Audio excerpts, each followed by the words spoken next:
What up, YouTube, Glow Yard Gang, combat sports and entertainment fans all across the globe?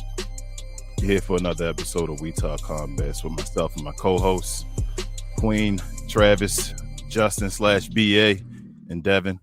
We're here to give you the hot talk about the world of WWE and beyond. We had a good week this week, I guess. Maybe a good week.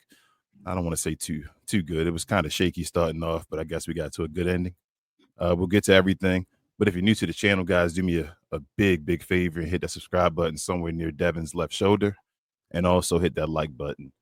We'll be taking questions and comments as well at the end of the show. So if you're interested in having your question on the screen or comment and having us address it, please hit us up. I guess you can use an @ WTC so we know you're talking to us and not like fellow folks in the comments. But we'll get right to the show, y'all. We had some highs and lows this week, so let's see how you guys feel about the shows.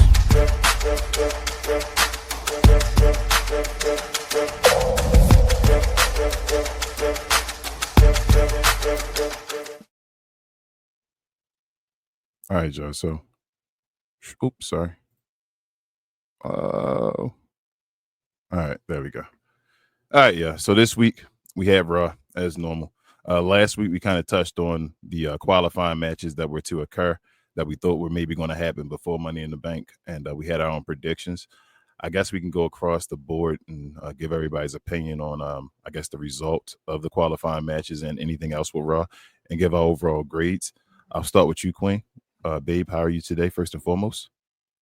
I'm not feeling too good, but I'm here. Yeah, we hope you feel better. That's why our camera isn't on, guys. We had the discussion right before we got on, but we do hope she's feeling better, though. She has a birthday coming up real soon, so if you guys want to wish her happy birthday in the comments, that'd be appreciated. But babe, what did you feel about Raw, and what was your overall grade? So, actually, Raw this week wasn't terrible. So this is probably the first time I've actually said this, and I think it was because there was a lot of tension around everything that had occurred on Smackdown the last week. So it was just kind of it was still just a show for the most part. It was really just a build up to the Money in the Bank at the end of the day. Like there were some good promos, there were some good matches, but at the end of the day, like the action really was really set for the weekend. Okay, and what would be your overall grade? So I'm gonna be generous this week. I'll give it a C-. C-. Okay, generous. The generosity is great. Travis, what up, bro? How are you today? I'm all right, bro. A little shaky, but I get into that, a little later on. But I'm all right for right now. All right, good to hear as always. What's your overall opinion about Raw, bro? Mm-hmm. What was your qualifying match? I guess to go more into details, tell us what you thought about the qualifying matches, who you picked, and what was the overall outcome, and then your letter grade. Okay, for the qualifying matches, I actually wanted CM Punk to win. I was looking forward to that to kind of like build up towards more of a story between him and Seth Rollins. But I'm not mad that Americano won. Props out to him. Everything else, promos was good. Kind of piggyback what Queen said. Raw wasn't like super terrible this week, but it was kind of a build up towards Money in the Bank. But overall, I give Raw a good C-. Okay, so 2 C-. It wasn't super terrible. So, All right, Justin, how you feeling today, bro? Oh, I'm good. So when it comes to Raw, it was okay. I agree with the family so far. It was, to me, I would say a C. It did exactly what it was supposed to do. It led up to Money in the Bank. I did want CM Punk in this Money in the Bank match, but they chose El Grande. So it was a slight twist, but I get it with the storyline that they're trying to develop. And you're just week by week, and you're just witnessing what CM the Rollins trio. The three faces of fear, whatever they want to call, they haven't got a name yet. So when they come out with a name, this makes this a lot easier. So that group, you just seeing what they're doing. how their interaction. At this point, they ain't just nothing but, like you said, a WWE 25 stable right now, right? Just you literally default. created them. So you click No. click default. They have the Definitely original default, entrance, put the some original black music. gear on them. That's it. That's all we going with that. There's a Their few good outfits don't men. even match yet. The original This entrance. is absolutely bonkers right now, the way they carrying it right now. But like I said, interesting spots. Stephanie Valkyra, she definitely got her spot out. I was thinking like, yeah, she was not this soon, but I downplayed the rocket that she has. She has a rocket that's strapped to her, and she's taking off right now. So I'm okay with Liv not being there, and she still is a tag partner and all this stuff, a tag champion. Although I don't remember the last time they defended it, but that's neither here nor there. So the whole thing is just moving into what they have Money in the Bank. And also Worlds Collide too. So they're doing a decent job of both right now for Raw. So Raw was just a setup for that. I'm okay. Okay. And what's your overall letter grade, bro? C. C. Okay. Oh, you did say that earlier. I apologize. Devon, bro, how are you today? I'm all right. I'm getting there. So y'all already know how I feel about Liv Morgan. I love Liv Morgan. I love her matches. I love her look. I love her attitude. Maybe it's just the toxicity in me. I don't know. But I love her. Stephanie Vaquer, she is taking off right now. She is doing some stuff. She has been a workhorse this past week, and she has been showing that she's willing to do what she needs to do to, succeed in this business. And it's just kind of crazy to see her working back to back throughout the week, where it's not really a common thing nowadays. It's, back in the day, you used to see wrestlers jumping between shows and working more than once during the week. She's been working more than once this week, and sometimes more than once in the same day. So she's been taking off. I think that she is definitely going to have a bright future. And I think that her triple threat match on Raw was a sign of that, in addition to everything else she did the rest of the week. So I'm just happy to see, that kind of thing going on right now. CM Punk and Sami Zayn, I feel like this is still sort of a continuation of the Bloodline 1.3. I guess in some way, I think that some of that's going to turn around and end up back about Roman Reigns. And I'm just waiting to see. I know right now they're focused on Seth, but I just feel like for some reason this is going to turn back and end up on a Roman Reigns kind of thing. Or at least Sami Zayn joining Seth Rollins. That's just my opinion on that. We talked about this last week. War Raiders, I don't really have to see them. You know what I mean? I don't have to really see them showing up on the show. I don't have to see their matches or whatever. I haven't really seen anything other than the athleticism for guys that size, which I think is great. But other than that, the matches haven't really been that great to me. So, I'm more of a Judgment Day kind of guy with those with that match. So with Finn and JD McDonough, I'm glad that they, I'm kind of glad that they won. I'm a little biased with that, mainly because I like JD McDonough. I like his athleticism. I like his determination. I am going to give credit to that for the injury that he had and how he continued in his match. So I am a little biased with that, but I am glad to see them win. With Lyra and Becky, I like heel Becky, and there's more I want to talk about that a little bit later. But heel Becky is what I have been hoping to see from her for a long time. And I just think that she is taking off and running with this thing like a champ. And I'm just loving heel Becky. Lyra, she's definitely got a future there, but I think Becky is telling her that right now ain't the time. That's just her, or Becky is just giving her a platform, but it's still Becky's platform. So I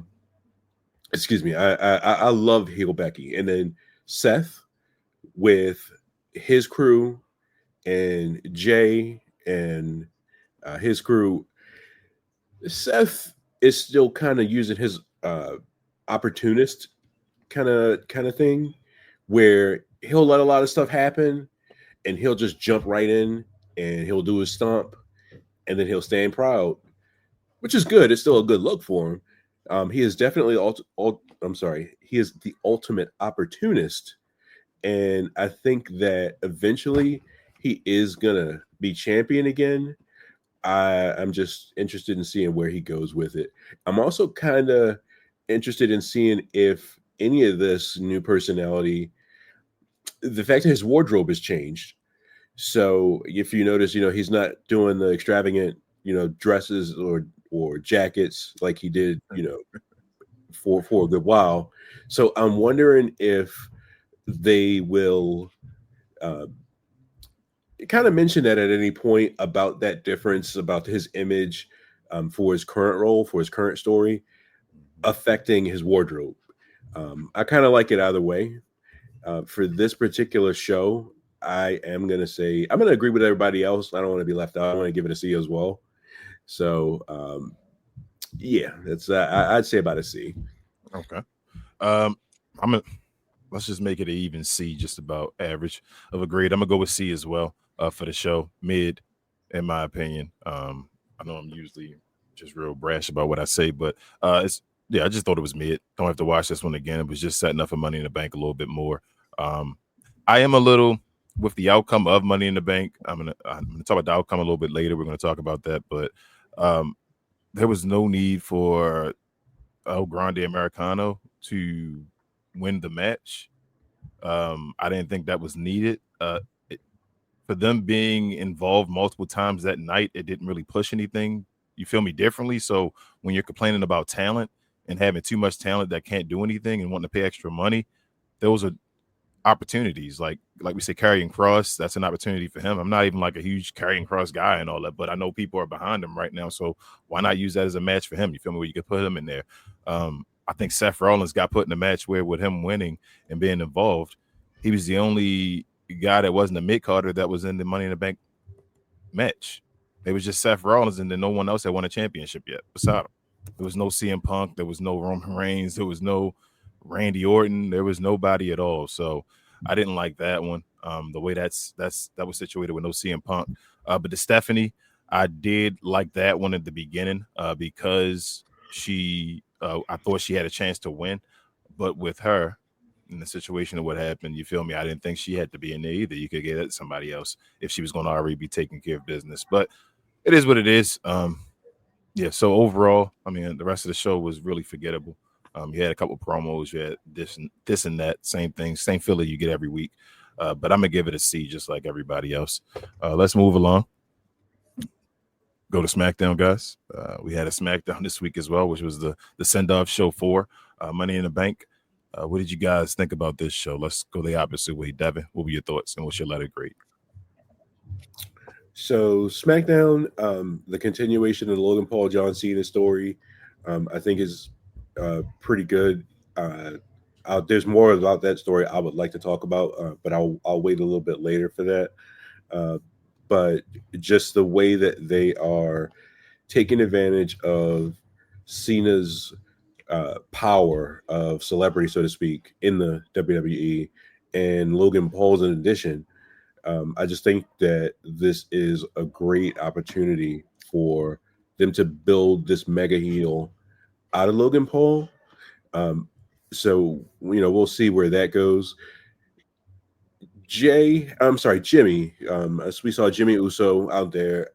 I'm still trying to figure Jimmy out. I think Jimmy's trying to figure Jimmy out. I definitely think that he deserves opportunities. But it does look like he's kind of just there, especially in the shadow of Jay right now.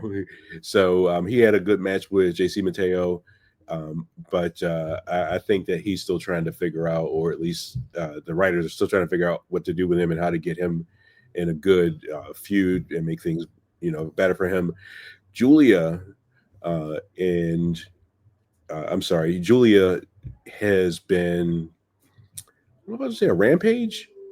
And I see that they were fighting Zelina Vega. I know Zelina Vega has been really shining with her title.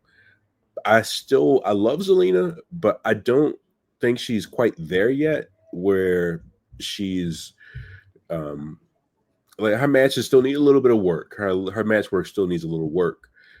So I am excited to see her, but I do think that she needs to spend a little bit more time, practicing some of those moves. Try to avoid botching things like the 619, even though I think the 619 needs to just go away completely. That's for another time. The Seth Rollins and his crew again showing up on that show in addition to Monday Night Raw, kind of what I was referring to earlier, just working more than once throughout the week. I do like that. I like the fact that some of these characters, talent are working more than once during the week. And I know sometimes that could be a little bit, it could take a little extra out of them, but just showing up on those other shows to dominate, especially with the factions, I miss that. I miss that from Attitude Era. I miss that where, you would get somebody who's just popping up where you don't think that they're supposed to be there, but they're there. Mm-hmm. Kind of reminded me of like I forget what they called it, but there was a night where Kane kind of did the same thing where he came out multiple times and just beat everybody up, interfere with everybody's matches. I loved that. So to see Seth and I keep saying Seth and his crew, Seth and Breaker and Bronson Reed. Yeah, seeing them, popping up throughout the different shows to dominate whoever they're targeting. I love seeing that stuff. So I'm glad that happened. More power to LA Knight and everybody else who was affected. But I love the fact that they did that. I would actually hope that they do that more. I would like to see an NWO-esque type thing, not necessarily specifically NWO, but something where people are popping up and just taking people out. So, it looks like that's the direction that they've been taking recently. But I also know that because of the PLE, that was probably, contributing to that. But hopefully I'll see some of that a little bit more. Rhea Ripley. And I know Rhea Ripley has been kind of finding her path on what she's doing. And I know she went out and kind of talked against Tiffany Stratton. I would love to see where they're going to go with that, because I know that they have Tiffany Stratton she's just shining right now. And we know, we know that Rhea Ripley she's in her own league right now. So the day that those two end up going head to head, I would love to see, what the plans are for that, just because those are two personalities that the WWE is just, they're shining. For this particular show, I am going to say a C+ for it. I do think that some of the buildup that had ended up happening throughout the week that took place on SmackDown kind of added more value to the PLE, in my opinion. So especially with the women, with their ladder match, and I'm just going to say a C+. I got you, Justin. BA, what's your thoughts, bro, on SmackDown? You muted, I think. Mm-hmm. Well, yeah, it was music in the background. My bad. SmackDown was C+. I want to say C+. 3 hours was always crazy, but it was fun. Like I said, Seth and his faction pretty much dominating the whole show repeatedly. That I love all those spots. I love Cena's spot, especially he came out with the latest color, so he's definitely doing that sports thing, the sports connection, which I can respect, especially when you're selling merchandise. Him and Logan Paul, like, they are a thing. It's starting to work for me. It took a while, but yes, I think I'm there with it. Cody and Jay is still not there for me. That's just that looks so forced. And it's starting to bother me. It's starting to get pretty boring, actually, in my opinion. And it just continued.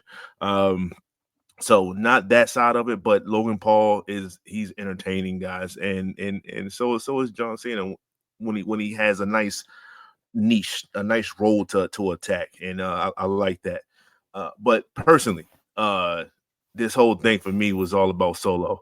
Solo, just the backstage interactions, the fact that he was talking ish about 5-2 and 5-2 overheard it and walked out and everything. Like that's what I wanted to see. I wanted to see them actually like, okay, this it's happening, guys. And that was pretty much clearly and when we talk about Money in Bank, that was the straw. That was the straw that broke the camel's back.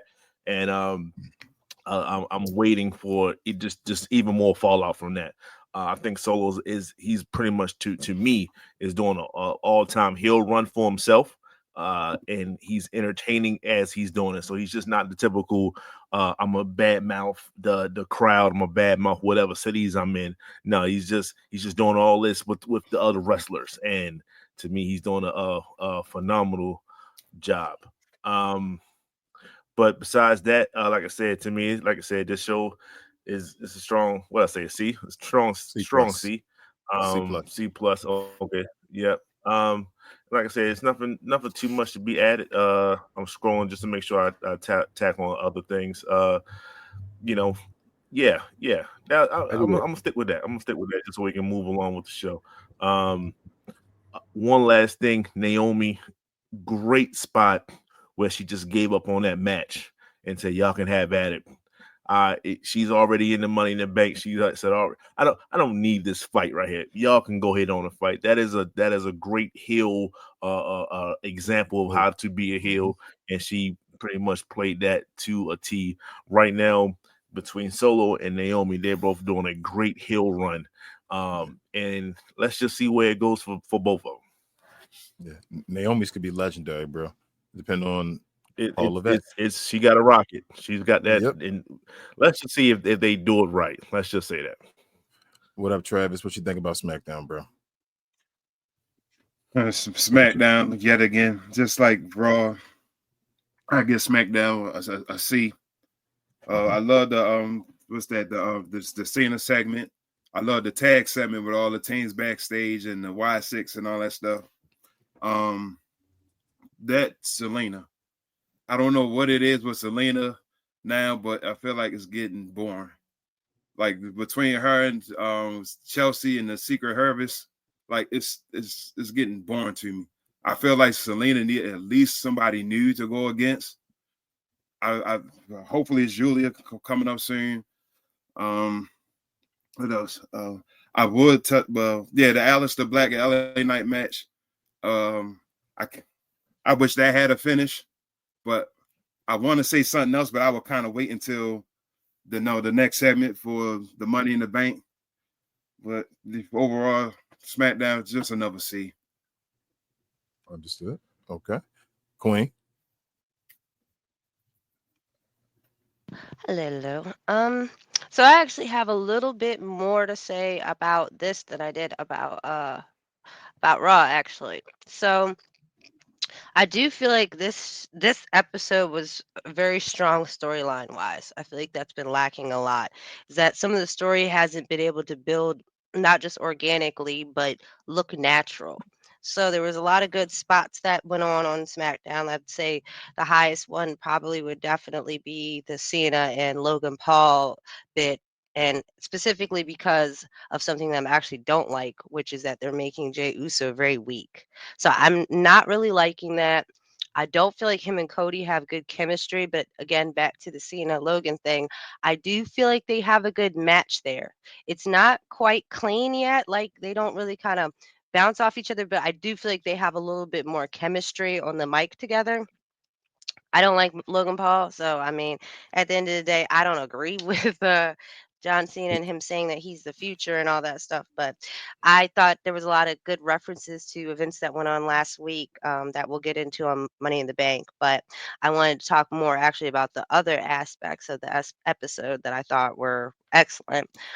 So Seth Rollins, it is kind of getting boring, but I do feel like he has made a nice cohesive plot about what he's doing. Like even his little speech explaining, this is what I always said I was going to do. Y'all can't be mad at me. This is what I said from the beginning. But also, I feel like there are starting to develop a faction there that might actually become okay, but they need to figure out like a name, theme, and an outfit because they don't ever look like a cohesive unit when they come out there. They still look really awkward. But I can see it starting to develop into something. Um, excuse me. Uh, I did actually like that LA Knight defeated Aleister Black.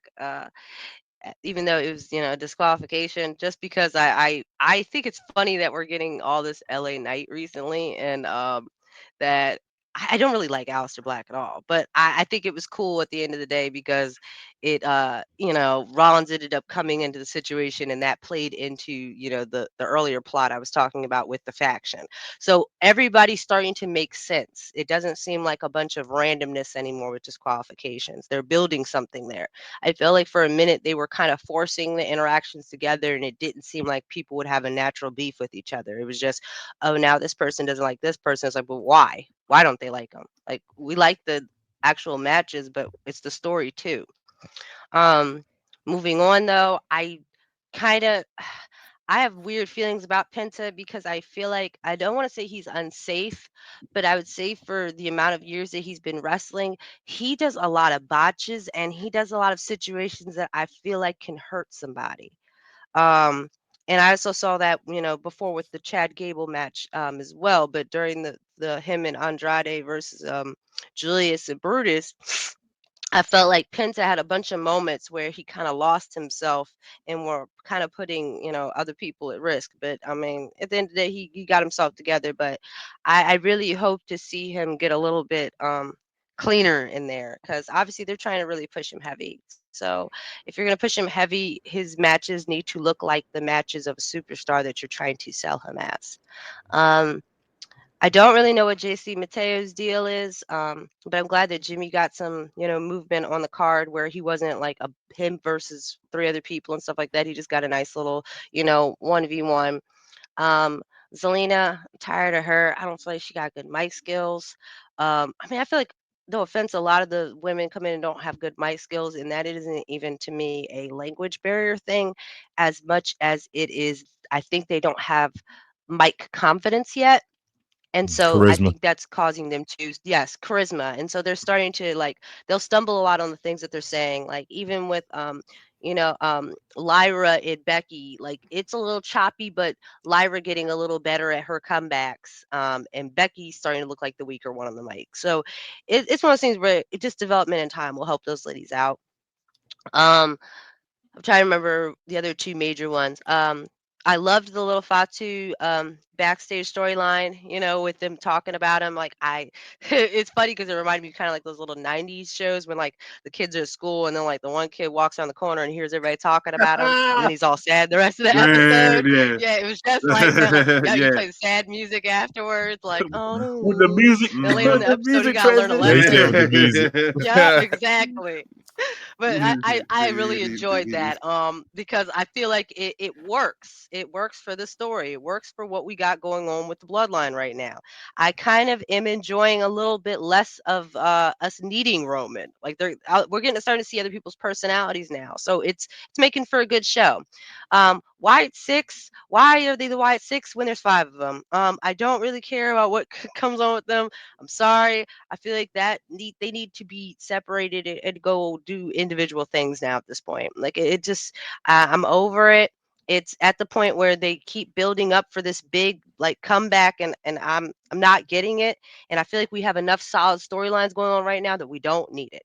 They can push it to the side right now. I rather focus on the stuff that we got going on with the ladies because I feel like the ladies have a strong about three strong storylines right now going on with the ladies. We got the Naomi storyline, which has developed beautifully. Like I feel like they made Naomi a freaking jobber for years. So I'm loving watching this development of hers. I'm glad that like her future is becoming like she's really out there, like, and I love it for the fact that she's in her late 30s, like really getting her moment. Like so it's really cool. I don't want to give away too much because we have more that went on in Money in the Bank, but excellent spot. I appreciate it. Alexa Bliss, Rhea Ripley, Stephanie Valkyrie, meh, okay. They defeated them, and obviously those results resulted in who we saw later at Money in the Bank. So I won't really get in that too much because a lot of those kind of carry over. Other than that, I would probably actually I feel crazy saying this, but give it a B plus. I felt like this week was very strong storyline wise. I do feel like that people kind of would have rather had seen CM Punk and him possibly going to Money in Bank, and that I don't feel like it affected the story too much. Like I feel like it was nice to get a break from CM Punk too. Like eventually we're gonna get a Rollins break, but at the moment, I feel like it's going up in a nice direction. But as I said, there's stuff that went on as far as with Worlds Collide and Money in the Bank that kind of tie in. So I'll just end it there. And also I did want to say too is that my birthday is the day of the week, but Justin's birthday is actually the day before mine. So actually, his birthday is the earliest birthday, technically. So I just want to throw that out there. Yes, Justin, happy birthday to him, but he got other shows to go to. You feel me? That's early why I birthday. want. Jeez, but yes, happy birthday. He on a war tour. He's on a war tour. He got He's another on a show war he gonna tour. be on. He gonna have another show he gonna be on before he gets to his birthday. So you can wait. Feel me? I meant for the We Talk Combats audience. But no, happy birthday. Our birthdays all have passed before the next show. Yes, their birthdays are a day apart. So happy birthday to both hilarious. of them. But first, inside, that's why it was the automatic laugh behind it. to get to my grade though, first, I would have gave SmackDown a B minus if it wasn't 3 hours. Like really, if it wasn't 3 hours, I would have given it a B minus. I tried to throw that in there. I meant to say something about the 3 hours thing. The 3 hours thing, after a while, you do get tired because usually either you fall asleep or I fall asleep, and then I we got to take kind of naps catch in the up middle the of highlights for the wrestling. rest. You feel me? Yeah. Like I take naps To in be the honest, middle of it. we're old like, people. let me take a little nap. Okay, something's about to come on. I choose matches to say I can take a quick nap. Like I don't even want to see this in its commercials and ads and all that. I know what's going to go on. So but yeah, I'm gonna give it a C plus though. I do think SmackDown was better. I will say this though. If I had went to this show, I would have been very excited because there were a bunch of big names at this show. Like they gave you a bunch. This was a very good show to go to because you got to see a bunch of folks. Like you said, Seth Rollins and his crew was there. The guys on the screen right there was there. Rhea Ripley, you feel me, showed up. Like you had a stacked lineup. Jacob Fatu was still there. So I thought it was awesome. I wish Carmelo. Yeah, they had the benefit of the PLEs for the weekend because everybody kind of is already in town. Yes. But that traffic got them later, but we'll get to that. But as far as overall, something else you said, Queen, about the Y6 and all that, I pray they do not bury the Street Profits with the Y6, man. After the Y6 became like you feel like afterthoughts and all of that, and you threw them away and had no idea what to do with them. I hope you do not bring them along just to bury the Street Profits because you're doing nothing with the Street Profits. They get no PLEs at all. But yeah, I thought it, like I said, I'm not gonna go too much into it. It was what it was. Had a bunch of awesome names. Nothing really changed. We already knew what was going to happen. It was already set. It was just show everybody's face before the PLE. So I'll give it a good C plus. I still think it's more entertaining than Raw. I think SmackDown is overall the better show right now. It's just longer, basically, I think. But yeah, overall, that's all I want to say. So I'm gonna give it a C plus. But let's move on, because we had a lot of shows this week. First and foremost, we had a new WWE and AAA combo or collab they do now, but actually it's bought out by WWE, so it's just really just WWE, but they're using the AAA name as well still. But I don't want to butcher these names, so I'm gonna go full screen for the people, and I'll let Devon actually say the match card for us and who won and all. We can get to our overall grades after that. So Devon, the floor is yours. All right, cool. So first we're going to talk about the Octagon Junior Aerial Star and Mr. Iguana, and they were fighting the Latino World Order, Dragon Lee, Cruz Toro, and who won? Give the outcomes as well, Devon, please. Yeah. So Octagon Junior and his team, Aerial Star and Mr. Iguana, they won. They won that particular match, beating Lince Dorado and the LWO. Stephanie Vaquer, her and Lola Vice, they defeated Chic Tormenta in Dallas. And then we got Legado del Fantasma, which was Santos Escobar, Angel Humberto. And they defeated El Hijo de Dr. Wagner, Pagado, Psycho Clown. And then we got Ethan Page, who fought Javon Evans and Laredo Kid and Ray Phoenix. And then we had El Hijo de Vikingo and Chad Gable, and that is a match that I really want to talk about. I think we all do. That is a match. Yeah, So, we all do. Yeah, with this one, I'm gonna start actually first with you, Travis, for this one. What was your overall opinion on this show? Being the first time as a WWE AAA collab for this Worlds Collide, and what was your grade? I liked it. Like I was a fan of it. It gave me that WCW cruiserweight division feel. You know, it reminded me of watching NXT for the first time. Mm-hmm. Like, if this was a regularly weekly like televised thing, this is something I could get behind of. Like really behind of. But also the last I want to talk about the last match, the main event, and the Fatal 4-Way. Those were my favorite matches on the whole card. But the spots between that what's that the 450 from the outside of the from the outside of the ring to the inside, and the 650. Yeah. Man. Well, overall, I get this a B minus. Okay. I can get this a B minus. All right, Justin. Yeah. Oh, one thing too. Go on, I'm sorry. Yes, sir. Go, Travis. You know what I'm saying? They can actually they can replace this with Saturday night's main event. Tell you the truth. Replace Saturday night main event with Worlds Collide. As you saying, replace Saturday night main event with Worlds Collide. Okay. With this, yeah. Okay. All right, BA. What's your feelings on the show, bro, and overall grade? So overall grade, I give it a you mentioned something earlier. If I was there, it'd be different. I don't know no storylines or anything like that. I don't know none of these people. It was just something that, boom, here you go, right? And sometimes you just got to get thrown in the fire, right? So watching this and not knowing any storylines and stuff like that, the lack thereof, I don't know what they were building to. I don't know the outcomes of anything. I don't know none of that. So it's going to get a C off top. However, was it entertaining? Absolutely. Was they doing spots in which I wasn't like I would expect them to do? Yes, but that's okay. I had a high level of expectation when it comes to them making stunts and choreograph things and just making it look good. So that's a positive. So I don't want to come across negative. It's negative because I don't know nobody.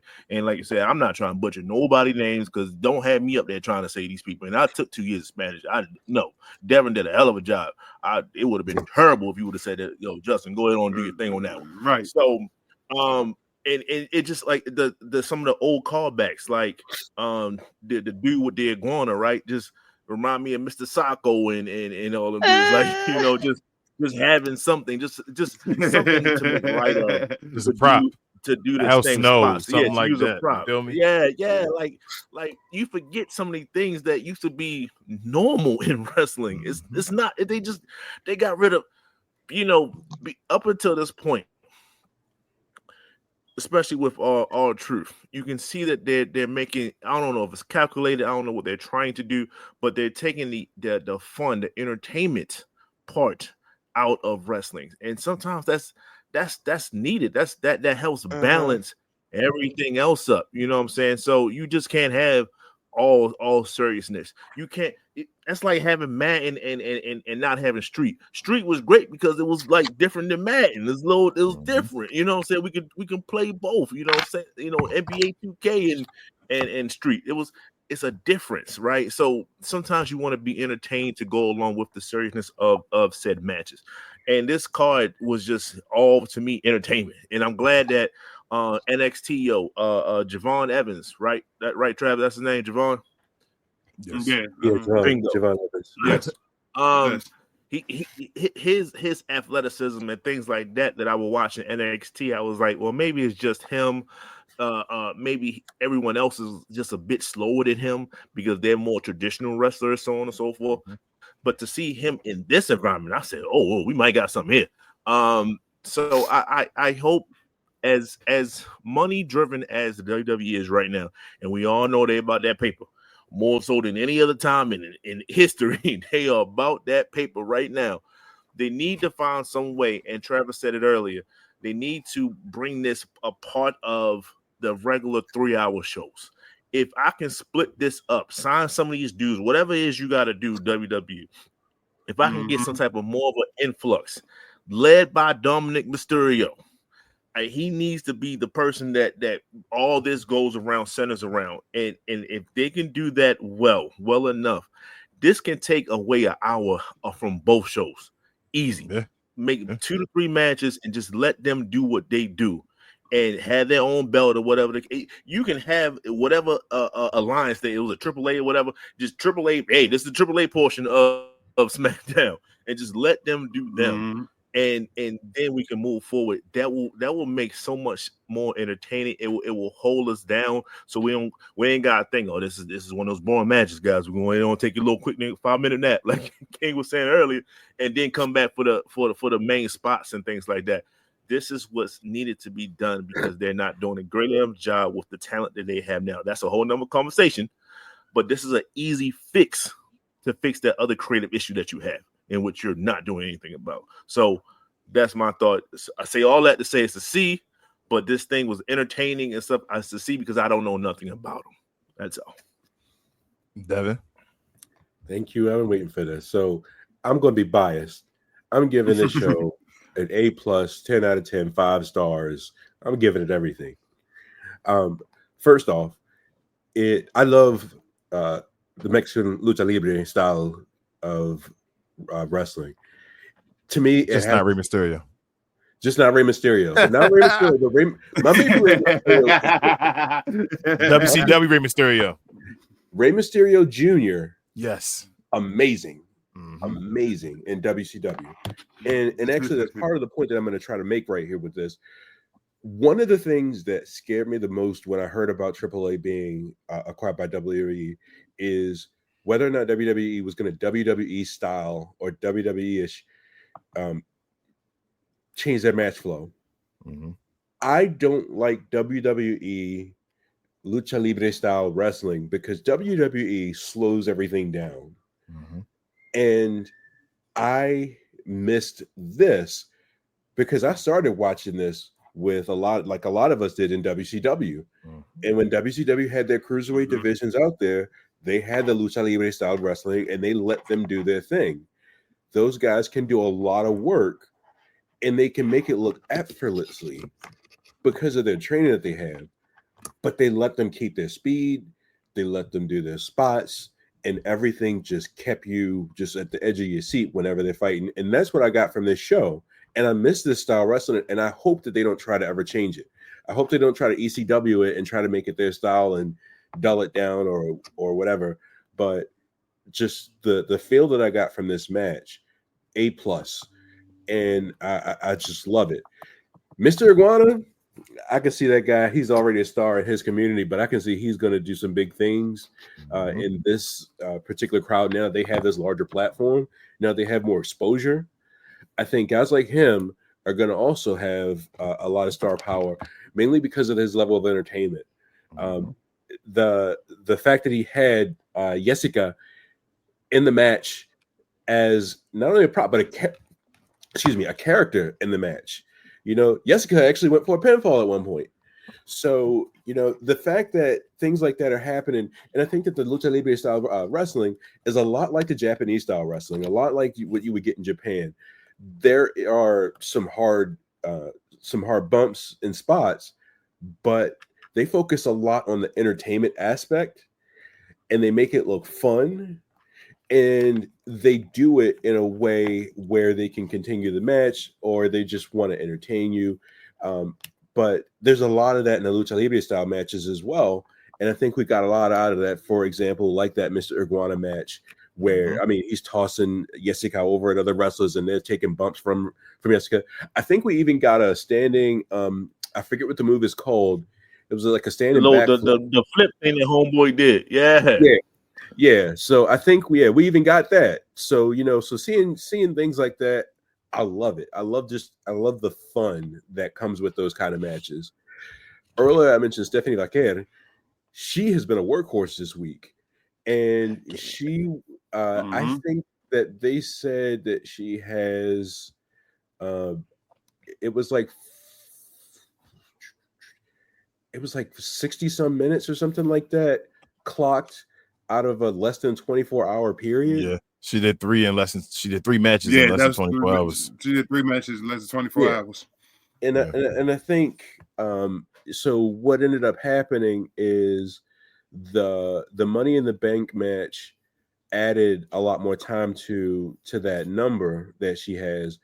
But like I said, she has been a workhorse, and just working that much during that period of time is something that I don't personally notice other talent doing a lot nowadays. Now, I don't know if that's just because of the brass. I don't know if it's just, the writers just don't have anything to do with that, or what.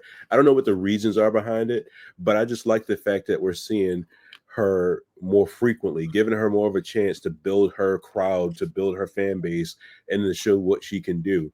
Now, even if you don't really like her style, you got to respect her hustle. She has, she's been doing a lot, and I appreciate that. Like out of the Fantasma, I'm gonna tell you, look, every one of these matches were great. Every one of these matches were great. I don't know if we're gonna save the main event for all of us to chime in or not. No, go ahead. Use your time. All right. That main event, I'm gonna tell you, Chad Gable needs his flowers. Chad Gable, I'll tell you, my biggest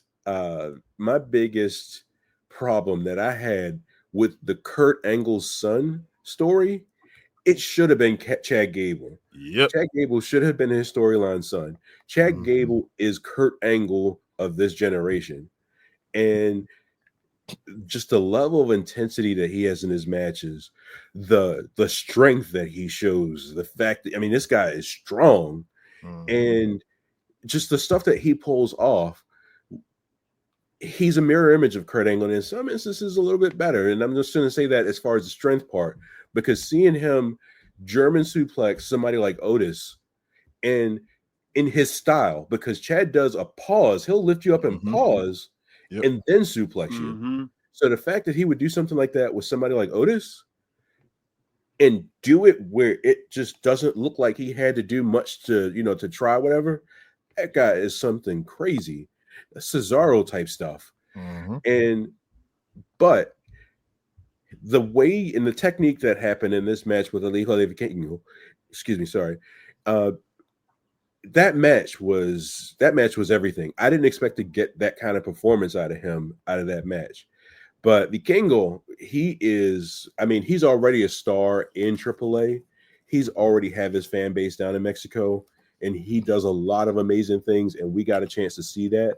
I am just glad that they have the platform now to show that type of work that they're able to do, because that match, between the spots that they pulled off, Chad Gable took a lot of crazy bumps from I think we got the Mexican Destroyer on the side of the rope, side of the ring, on the outside of the ring. Yeah. And just off the post. Yeah, exactly. Goodness. And the table moonsault, or the moonsault to the table outside. I don't even know what the move is called, but Vikingo did. It was something where he stood on the ropes outside and did like a 450, a springboard 450 off his legs and all this, bro. And he landed it perfectly. He could barely see the guy behind him to measure the distance, to measure the position. He did all of that effortlessly. And this is the kind of stuff that I really hope that WWE doesn't try to dilute. Because this type of wrestling, this type of entertainment, I think can definitely keep people's attention, because they don't have to. These wrestlers don't take a 45-second break in a headlock to talk about the next spots in the match. These guys just go. And looking at the matches that they had, all those matches, they were just going. They were having 10-minute matches or what have you, and it's just constant movement, constant spots. And they did an amazing job. I agree that they need their own They need their own program, like y'all mentioned about Saturday's main event. I would actually like to see them. WWE might even probably put them in NXT just because NXT is probably their closest, um, crowd or style to Lucha Libre. But I just think that they really just need um, their own program, kind of like how WWE's deal is with TNA. Leave AAA to their own program. Let the NXT guys come over there because their style is closest to it.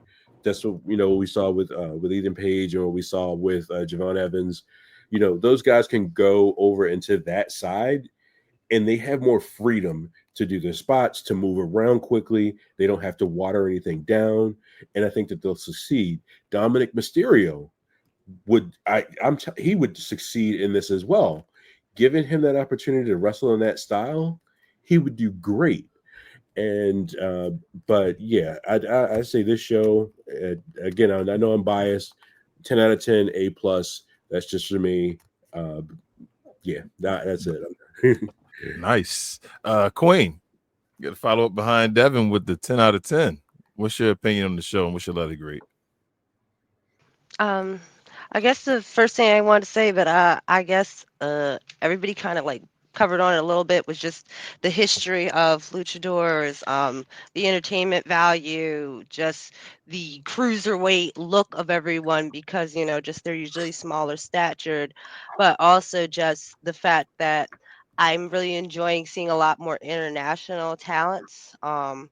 And also being able to see Stephanie Valkyrie against other, Hispanic and Latino talent was also very nice too. So kind of seeing her in her element. I feel like she wrestled a lot better than I normally see her on other shows, but that I think goes back to kind of the athleticism that comes along with, like Mexican and South American style wrestling, is that it is not just the wrestling aspect, but it's the acrobatics, it's the show. The show of it is just as important as the moves that they do.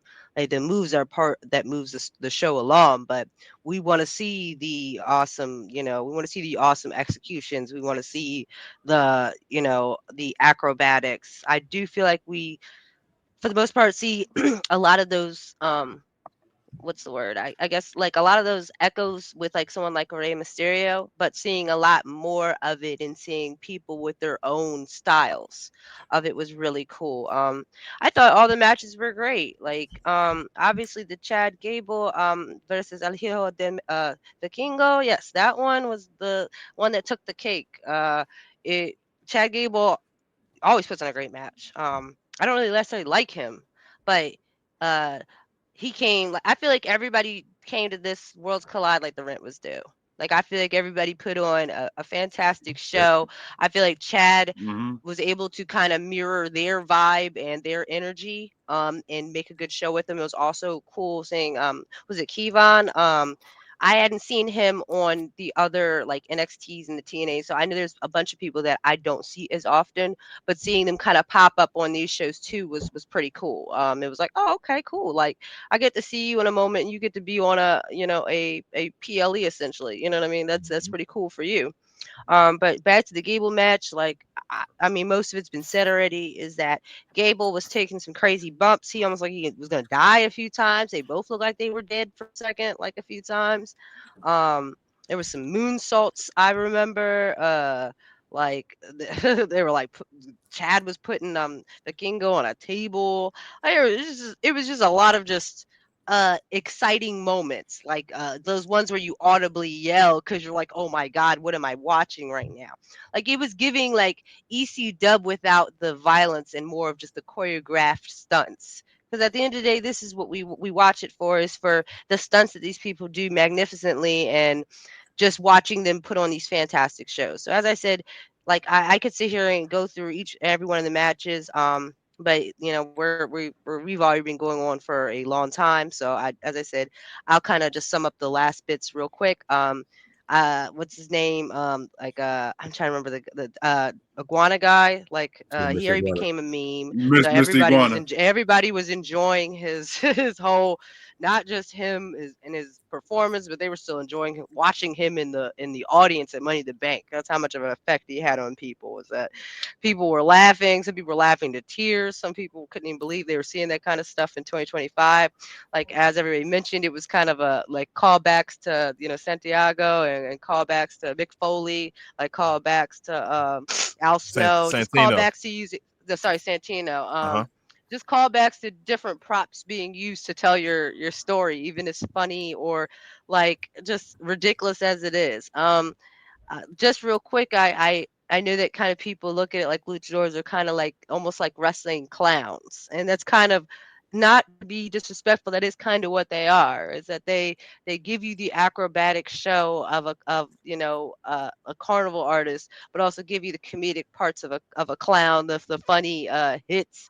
Some of the moves they do end up being like hilarious, or how they're executed are hilarious. But as I said, they all showed up like the rent was due. And even Ray Phoenix, I feel like he should be more elevated than Penta, in my own personal opinion. Agreed. Because I feel like Ray Phoenix is more of an execution of what Penta should already be doing. Like as I said, Penta, I expected Penta to be younger when I looked up his age, because of just how green he seems to be in compared to Ray Phoenix. But as I said, it was great. I would actually just give it a straight B. Like I only just don't give it an A because, like BA said, I don't know much of those people, so Yep. I didn't really know any sort of setup to any of it. It was just they were just a bunch of matches thrown together. But I enjoyed the matches I saw, so like that's why I still gave them a B. Like if I would have gave it an A, if I would have knew most of those people, I knew maybe about 4 or 5 names other than Chad Gable before that and Stephanie Bachare. But as I said, it was a great showcase of talent, especially the international talent. And I hope that they do more talent finding in different places. Like maybe we can get some Caribbean talent. Like I hope they do like I'd really be cool if they did like a Tough Enough international thing. Like if they went and went to a few different continents and tried to get people to audition of the best of that area, and maybe that would develop a cool future of just seeing a lot of just multi-dimensional and multi-ethnic talent. It would just be awesome, I think. But as I said, yeah, it was a strong show right before Money in the Bank. I actually thought it might be better than Money in the Bank, was what I was actually thinking, but it wasn't because a lot of things happened. So we'll move on. All right. I'll give a quick rundown. I'm gonna give the show a B plus. Kind of to echo what BA and Queen said. The only reason I'm not giving it an A is because I did not know storylines. The show was incredibly entertaining, though. Every match, they didn't have a bad match on the card. The main event is a 5-star match. Strictly that. Like there's nothing less I can give that match other than 5-star. I think Chad Gable might be the best wrestler in wrestling right now. I may be getting to that point. Between having 2 different characters and all that type of stuff, and then just giving you ridiculous matches. That's what I used to say about Kurt Angle. He wouldn't have a bad match, and now it's like, I'm getting the same thing out of Chad Gable. That was incredible. The Fatal 4-Way, the names in that, like we say, Ray Phoenix should be bigger than what he is. Ray Phoenix is that dude. Devon, seeing Ethan out there, it was an awesome show. Just putting on I guess introducing themselves to people that don't know them. The ladies, shout out to Lola Vice, man. Lola Vice, I felt like was going to be what they wanted Stephanie Vaquer to be now, but she was more green coming from an MMA background as far as wanting her to be that sensational Latina. But I feel like she's actually was out of place with this because she's a Cuban. Like I said, Cuban former mixed martial artist, but she looked right like she was a part of the team.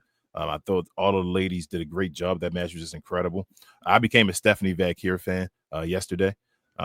I didn't know much about her, and I didn't get all of that attention or why she got the attention she did. But seeing her in this atmosphere, getting that attention, being with the other ladies, her matches, how just the way she performed moves, I should say the preciseness, I should say, sorry, of her doing certain slams, just certain. I thought she was awesome. Then, like you said, doing 3 matches or having 3 matches in 24 hours was incredible, and she did a great job on all 3 of the matches, I thought. this is just an overall great event. Like you said, Mr. Iguana at the beginning, it was just awesome. I'm only giving it a B plus, like I said, because I do not know storylines. Also, one last thing, I think Devon talked about it first, as far as hoping this becomes something that's not watered down and all. I'm not going to hold my breath, because we saw the same thing with ECW. When ECW came back, that first, what was it, Night to Remember or whatever it was, or it was awesome. They went out there, had an incredible pay-per-view or whatever, and then right after that, Vince McMahon saw dollars and said, we're going to make a WWE type ECW. So I hope they'll continue and have like a AAA. They seem to have all the AAA folks that are in charge still being included with the product. So I hope they do give them that type of platform, even if it's a YouTube show. Like I know they do Speed on X or whatever on Twitter. I don't watch that, but I would watch this on YouTube. I would definitely at least subscribe to the channel, have it down. When I had a chance to watch, I would play the show and see what happened or whatever. So I'm gonna give it a strong B plus. I'm interested to see what happens going forward. But Chad Gay was my guy, man. I left the show just saying he's my guy for that reason. Like that dude is legit. But yeah, so we started the night with Worlds Collide, but we ended it with Money in the Bank, as you guys know.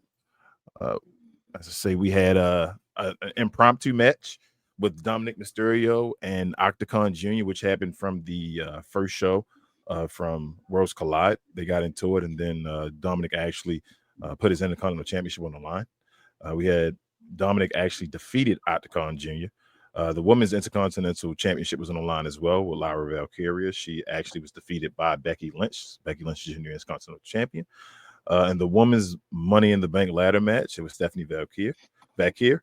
Alexa Bliss, Roxanne Perez, Naomi, Rhea Ripley, and Juliana. And the winner and the new Women's Money in the Bank winner, or I guess new Women's Money in the Bank holder, is Naomi. On the men's side, you had LA Knight, Penta, Andrade, Solo Sikoa, Seth Rollins, and El Grande Americano, and it was presented by Fireball. Wow. I'll get into that as well.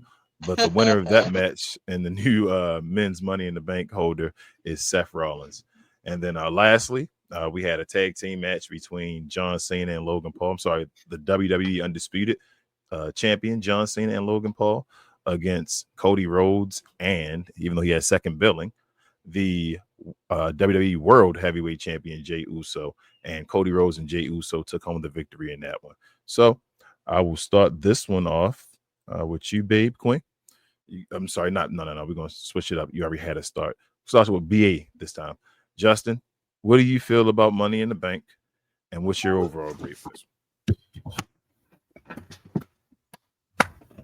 This was entertaining all the way through. This is definitely a strong B for me, because I understood storylines and the wrestling actually backed up a lot of it. Hi. You just want to be a part of the show? Say hi to the people. Say hi. Wave. Okay, now you can go. All right. So, I love the opening. First I was like, am I watching the right match at first? Because that Dominic joint, like I had to get caught up on that. No, babies, chill out. So that was great. That was a great match. And after that, it wasn't a great match. It was cool, but I like how they're trying to sink in. That's why I say this whole thing gotta be this. If this is a movement, if this is what they're trying to do, then they need to let Dominic be the person. He's the chosen one. Like, he's the son of Rey Mysterio. He's the person that's already incorporated in WWE. Like, he legitly is the chosen one to do this. But it's starting to look like it's Chad Gable too, right? Based off of the El Grande situation and what he's doing. He's y'all talk about Stephanie putting on a show. That he is the one that's also putting on the show, and I'll lead to that when I get to that match. I don't know what you're talking about. The women's Intercontinental match, that was cool. Yes, Becky won, in which I definitely knew that was going to happen. But yeah, that ending of the match, that's what threw me off. After she raised her hand and did the initial one, I said, okay, if she does it again, this is when Lyra's going to snap on her. No, she walked around again. I said, eventually you're going to do something, right? Like, this is your character. You're building to this no nonsense type of a character. Let's see it. And then it wasn't until the belt situation. I said, come on, man, that you could have did it 5 minutes before that. So Actually, she shouldn't even rose the hand to begin with. She should have like halfway did it and then did the turn. I would have loved that part of it. So I wish the ending was a bit better for my own preference, but the two women did give on a hell of a show, in my opinion. The women's Money in the Bank match, spectacular. And we know that these women, I guess up until this point, had been performing way better than the men as a whole, excluding Selena Vega. So the fact that all these women were together and doing their thing, and we got all whole bunch of different kinds of spots. Valkyria definitely probably had the best spot of the night with Rhea and doing her little face smash. I'm gonna call it that, face smash. Devil's kiss. Devil's kiss. Devil's kiss. Yeah, Devil's kiss. Definitely was a great spot. I don't get that move. But yes. What'd you say? I don't get that move, but okay. It's just entertainment. That's a face smash to the mat. That's all. It's entertainment. It's just entertainment. It's definitely the looks of it versus the actual validity of it, right? What just one of those what things. Looks? What's going on? What are y'all seeing? Like it's the booty smashing, bro. That's all it is. That's all it is. Okay. This is a booty smashing, and that's this boom, overall look. But no, what I'm saying, I actually took the believability of said move, and she's doing it on the ladder. That's actually why I was actually bigging that up. But yeah, and Naomi taking the victory, in which was called that. Excellent. We wanted her. We're excited, and I'm probably speak for most of us. We're excited to see, if not all of us, her Money in the Bank run. A lot of people make their name off this run and off a similar run. We are still on Tiffy time because she won Money in the Bank. And that's just what it is. So that's how important this type of situation, this win is for her. The men's Money in the Bank match. Man, these dudes, spectacular run. That one spot where Penta was climbing the ladder and El Grande took the other ladder and landed on the main ladder and headbutted him. That doesn't go right there. And then after that, yeah, and that was, and Seth Rollins was holding the ladder the whole time. So shout out to him. Mm-hmm. Shout out to the fact that LA Knight performed very well. LA Knight got some big things in his future, but tonight's that night wasn't one of those nights. So somebody got to take some L's, and he gave it one last shot, couldn't get it done. Seth came out with the victory, which I also called. That was I'm waiting to see his dominance and what happens after that. But y'all know I'm a Solo fan, and his spots in this joint, the fact that he was about to win, the fact that he did the Penta joint and the little Penta walk and everything like that, I got extreme enjoyment out of that. And Jacob came and Jacob did what Jacob do. So shout out to that. That finally happened, and I was definitely appreciative of that. After that, the main match was cool. You're looking for big moments, and that one moment where Logan Paul did that the back flip off the rope to the table, the line saw thing. I said, yo, that is athletic, bro. Logan Paul is an athlete through and through, so I always give Logan Paul his just due. But yeah, the match, it was entertaining enough, and the outcome is what it is. But I'm not gonna let that match, because that was probably one of the lower points out the whole entire night.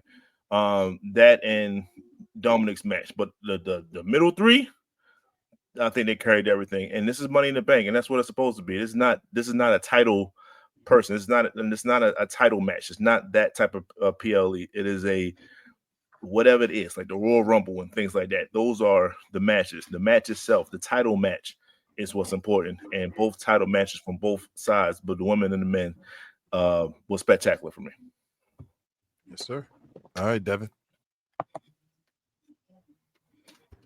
All right. Yeah. So, excuse me. I agree. I'm going to give this an A.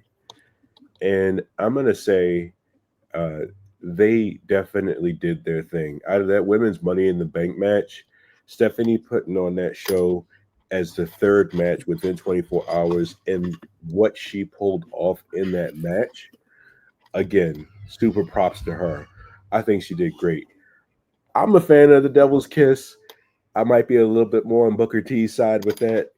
But yeah, on the ladder, it definitely looked a lot more believable. And I think, her and Rhea, I see them going at it at some point. So just seeing what they were doing in that match was great. I am very, very, very happy that Naomi was able to get the dub on that one because, just like it was said earlier, she's been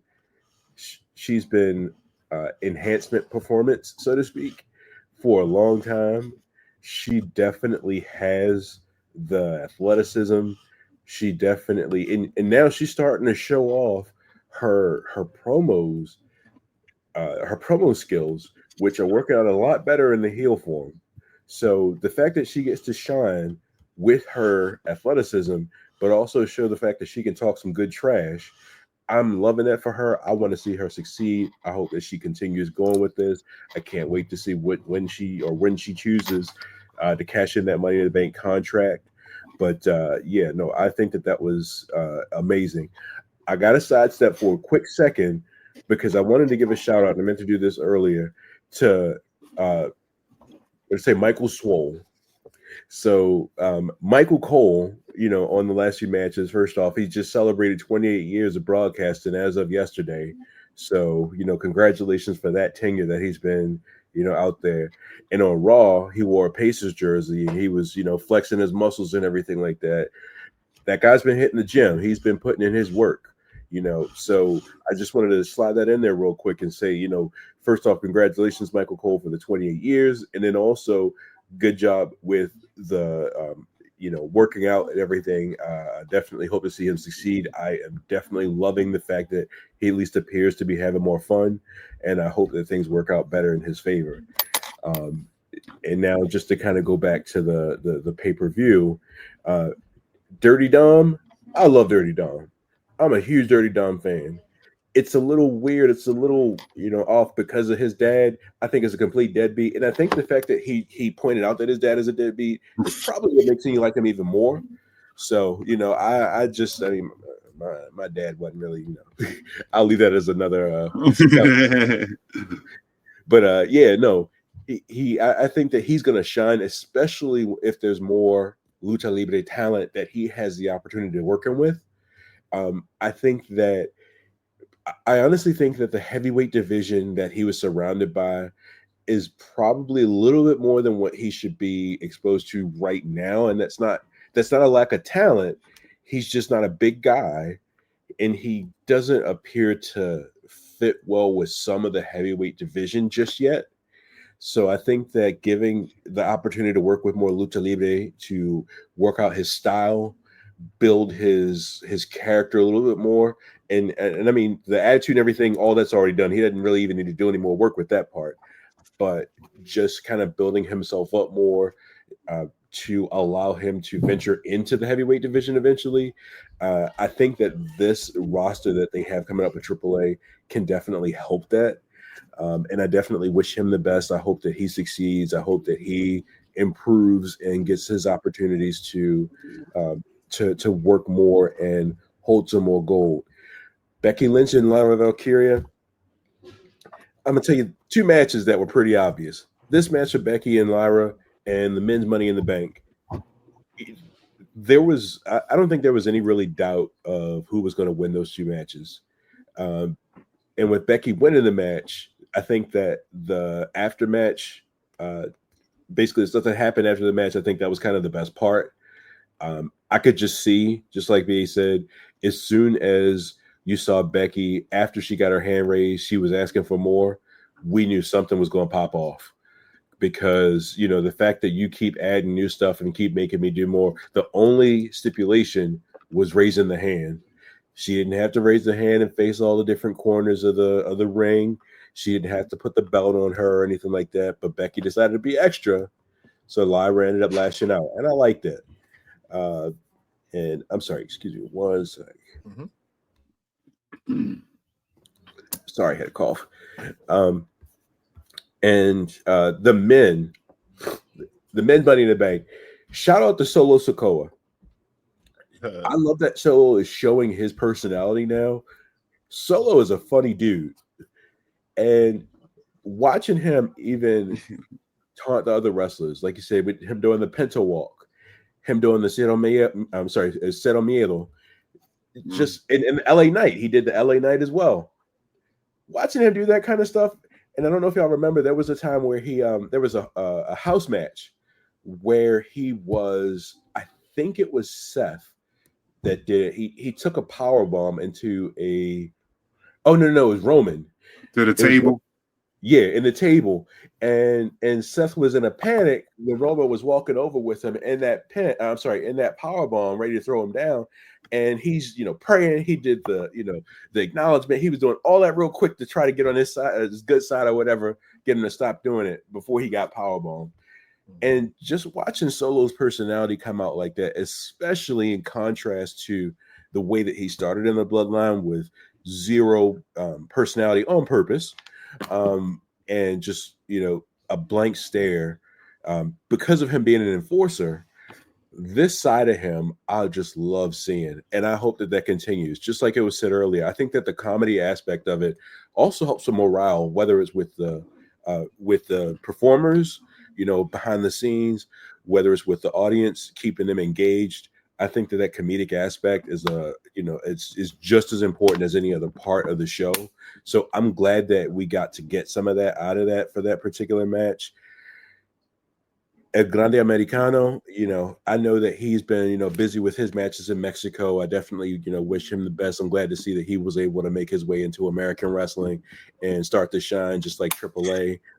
I hope that, he succeeds more. He looks like a great wrestler. I heard that he's been doing this for a very long time. So, it's just glad to see that he has that opportunity. I think he did great in the match. I actually did kind of expected him to get a win in the match just because he's had a great win streak lately. But I was not surprised at all to see Seth Rollins actually getting the dub. Jacob Fatu, that's my guy right there. And we've been calling it. We've been waiting for it for a long time. We've had plenty of conversations where we were waiting for that quote to come out. And I am so glad that they actually had that quote in the match. The "I hate you" Solo, it rang loud and clear to me. And for him to finally make that separation from Solo, because you saw it coming. They gave us a slow burn and you saw it coming. But how they pulled it off, I think it was great. I really appreciate how they let us believe that he was still going to help him a little bit. And I mean, come on, that all gas, no brains comment, I probably would have took him out right there. But he was smart how he held out and then let that, kind of simmer over to the ladder match. So I like that they did it that way. Seth Rollins, second time Money in the Bank winner. So we all know that he's going to get the title back from having this contract. We know that the way that he's going and him being the ultimate opportunist, we know that it's coming soon. But still, the highlight for me in that match in the end was the Jacob and Solo. I'm wondering when they're going to pull the trigger for the actual match. Like, is that going to be a SummerSlam match? Because now that we have this oversaturation of these PLEs and we're having them, I don't know, like every 2 weeks, something like that, which kind of feels like a lot to me. But now that we're having those, I don't know, with this being June, if something like that would be held off until SummerSlam. In the past, you'd probably see something like that happen. They'd probably have a build-up storyline, have a little pause in between, let it get worse down the road, and then eventually end up in SummerSlam around this time of year. But I'm guessing we're going to get that pretty soon. I do personally feel that those PLEs should just be Raw and SmackDown, just for the content, instead of having again, every 2 weeks, another PLE, but that's just my own personal opinion. Then we move on to Cody Rhodes, Jey Uso, John Cena, and Logan Paul. Love him or hate him, Logan Paul is a hell of an athlete. Logan Paul does a lot of crazy stuff, and he makes it look good. And I appreciate his work ethic and the fact that he actually puts in the work to try to make sure those moves work. I've seen the videos where he has a crash pad and he's, trying to figure out his timing, trying to figure out his positioning. And I just love the fact that he is putting in that work to entertain. I know people don't like him on a personal level, but I just feel like you got to respect him as a wrestler with his ability to do what he's doing. I do think that showed a lot. That moonsault to the table outside, chef's kiss. That moonsault was crazy. It was beautiful. He landed perfectly because that something like that, especially measuring the distance between that rope and that table. We've seen a lot of times where that was miscalculated and people would hit their backs on the edge of that table. So that was a very dangerous spot, and he pulled it off and made it look great. And I think that I like it even more that the table broken because we know that these reinforced Netflix tables, those things are just they give no, they have no give. So the table breaking, in addition to that spot, I think it just added more to it, and I just really enjoy seeing that. Um, Cena and him button heads. I know that's definitely going to become a match. I don't know how long they're going to drag it out, but I'm interested in seeing how that turns out. Um, I actually wondered if they were going to have them kind of button heads in the match at all because both of their egos, both of their personalities, as far as their characters are concerned, I just didn't really see that lasting too long.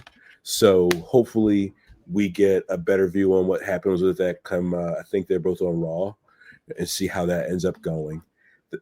Uh, the ending of the match, top tier. I know we'll get into that a little bit later, but yeah, I still think that the combination of the way everything played out, I loved it.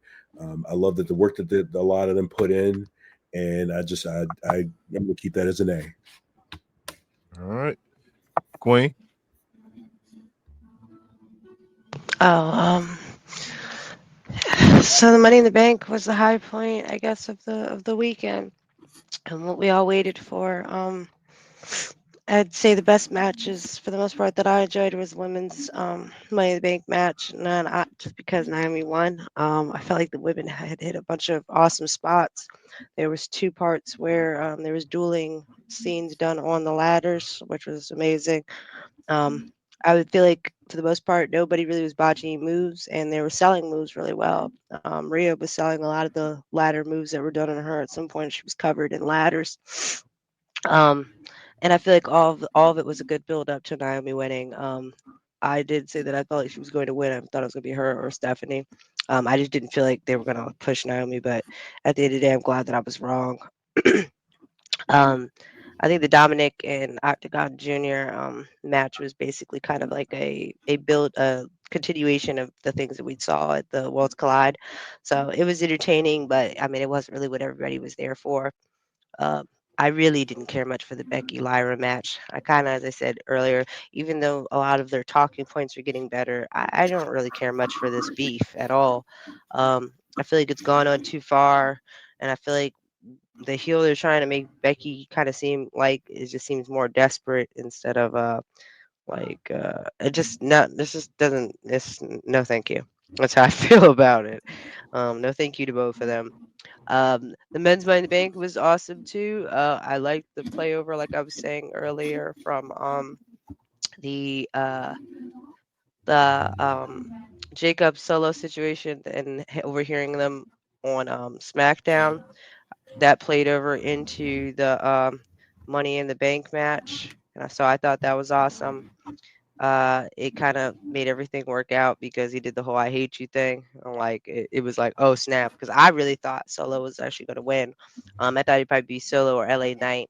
I don't feel like Seth Rollins should have won.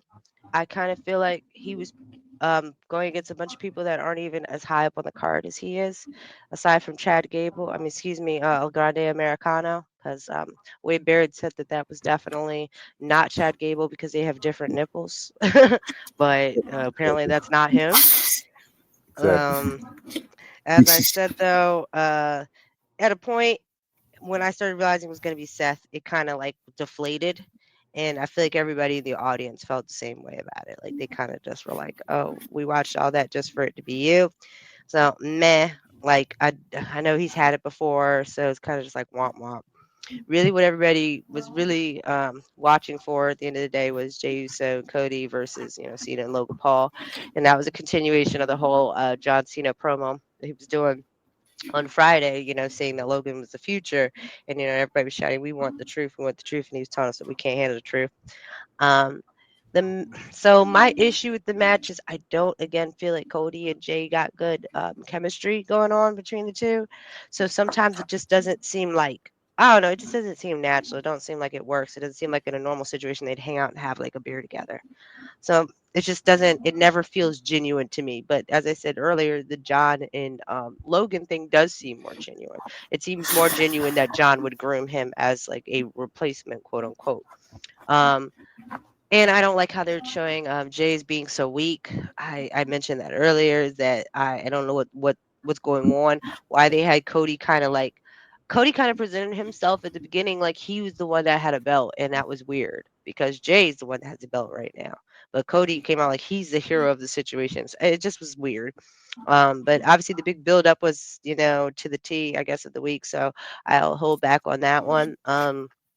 But overall, I probably would give the Money in the Bank a just because I gave the Worlds Collide a B, I will give the Money at the Bank a B minus. It was awesome, had awesome moments, but as I said earlier, some of the Worlds Collide stuff actually was way more entertaining. And that this one, it was really the women's match and the big reveal at the end of Money in the Bank that really like had me like jumping out of my skin for a second. So that's my opinion on it. All right. Nice. Travis, what's your opinion overall grade, bro, of the show?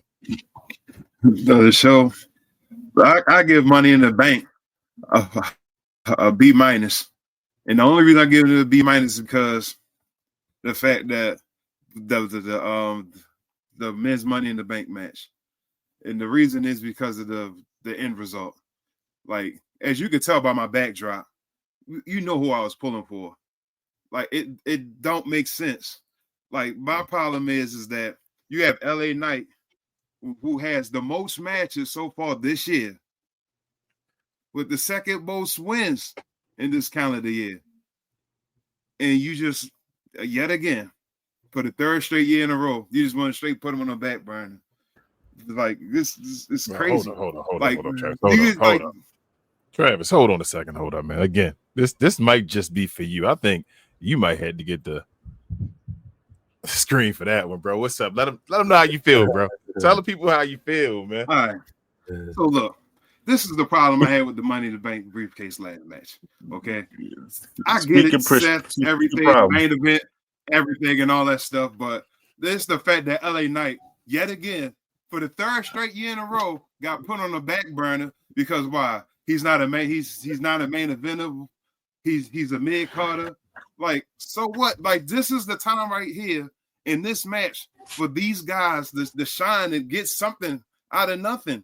Like, come on now. Like, the man has the most matches with the second most wins. Like, I said this to everybody, whether it was the group chat, the Discord, and everything. Like, it was really LA Knight or we gonna riot for me.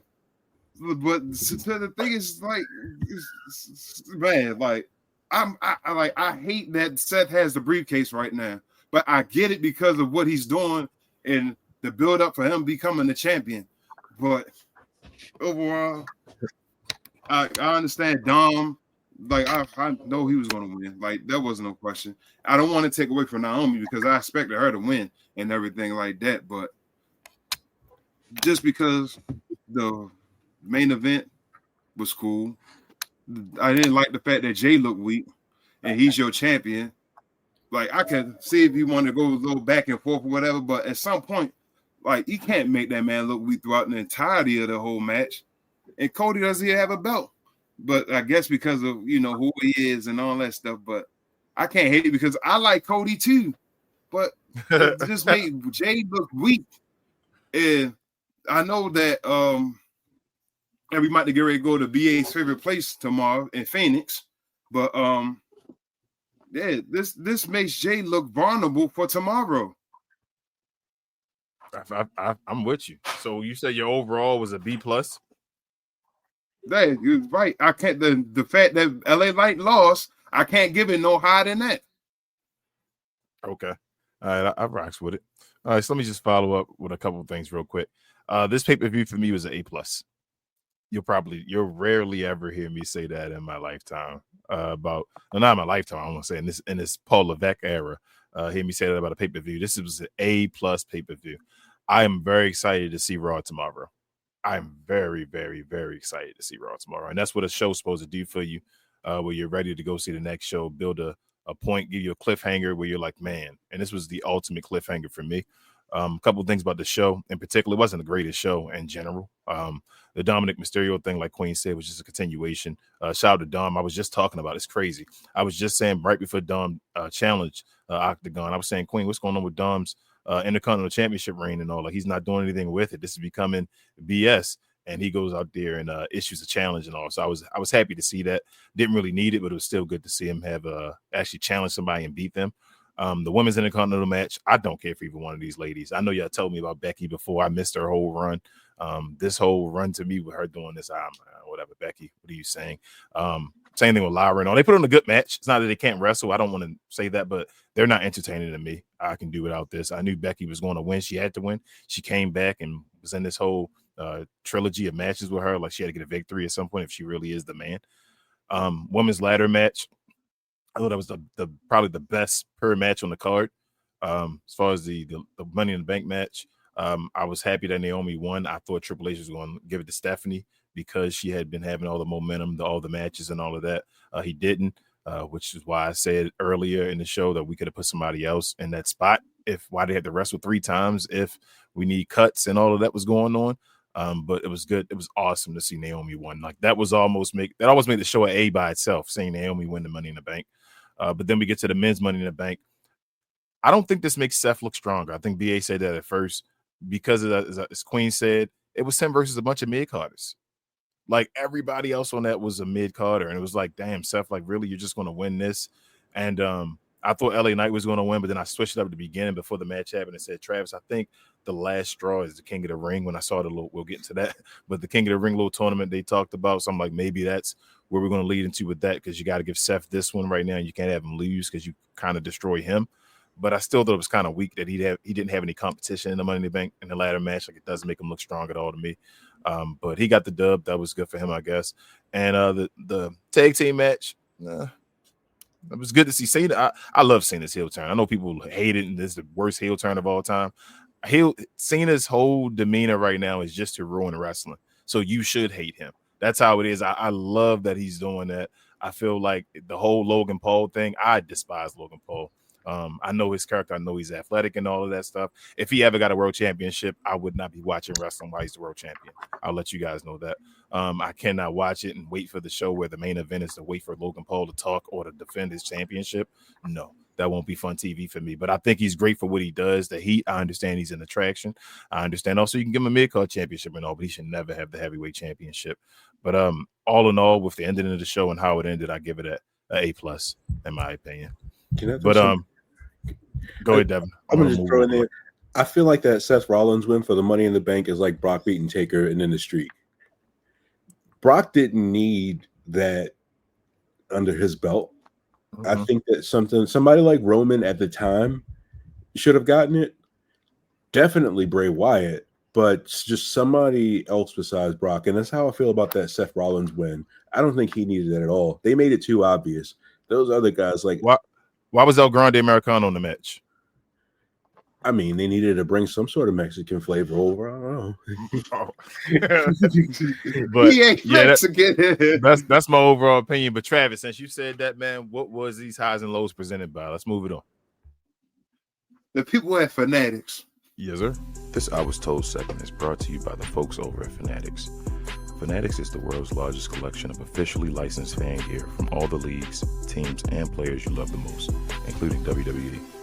You can earn fan cash to redeem when your orders, jersey protection for when your favorite player is traded or changes teams. They also have an unrivaled selection of authentic fan gear and Fanatics exclusives that are only available on the site. So if you need some merch and are interested in helping the channel, scan the QR code on the screen or follow the link, which is always in the description. All right, y'all. Let's get to the wrestling tea.